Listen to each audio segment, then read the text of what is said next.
Hello అండి, welcome to my channel.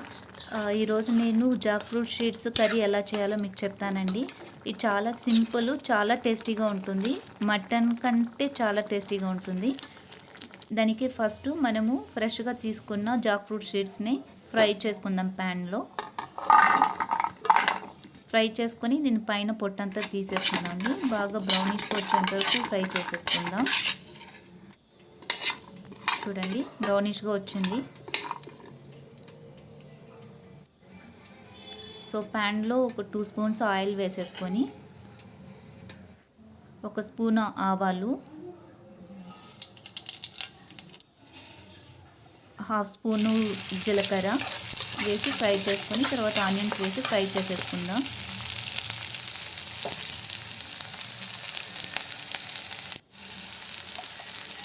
తెల్లగడ్డలు దంచుకొని వేసేసుకుందాం. కొద్దిగా కరివేపాకు, టమాటాలు వేసి బాగా వేయించేసుకుందామండి.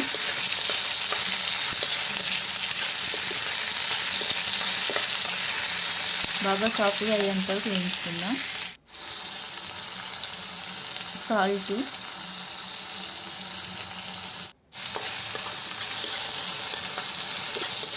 బాగా ఆల్మోస్ట్ సాఫ్ట్ అయింది. సో కొద్దిగా టర్మరిక్ పౌడర్ వేసేసుకుందాం, 1/2 స్పూను.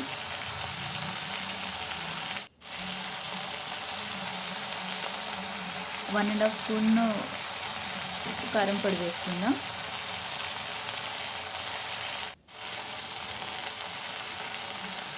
ఒక స్పూను ధనియాల పొడి, ఇంకా కొద్దిగా వేసానండి, బాగా థిక్నెస్ వస్తుంది. జీలకర్ర 1 స్పూను జీలకర్ర పొడి బాగా ఫ్రై చేసేసుకుందాం.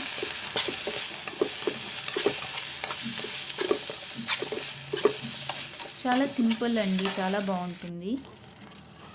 సో బాగా ఫ్రై అయిన తర్వాత 1 గ్లాసు వాటర్ వేసాను.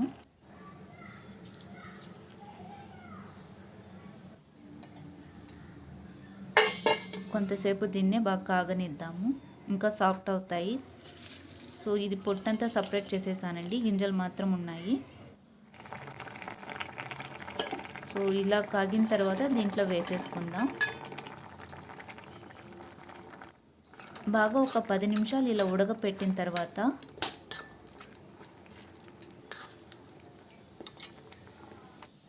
స్మాషర్ తీసేసుకునేసి లాస్ట్లో కొద్దిగా గరం మసాలా వేసుకుందాము.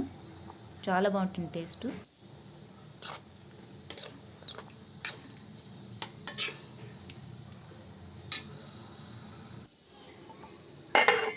ఇంకా కొంతసేపు ఉడకనిద్దాము, థిక్నెస్ వచ్చేంత వరకు. వచ్చిన తర్వాత ఇలా స్మాషర్ తీసుకొని స్మాష్ చేసేసుకుందాం అండి. చాలా అంటే చాలా బాగుంటుంది. స్మాష్ చేసేసుకునేసి బాగా మీకు ఎంత థిక్నెస్ కావాలి, రైస్కా లేదంటే చపాతీకి కావాల్సినంత థిక్నెస్ చేసేసుకుందాం. అంతేనండి, చాలా సింపుల్ అండి, చాలా టేస్టీగా ఉంటుంది. ఒకసారి మీరు కూడా ట్రై చేయండి.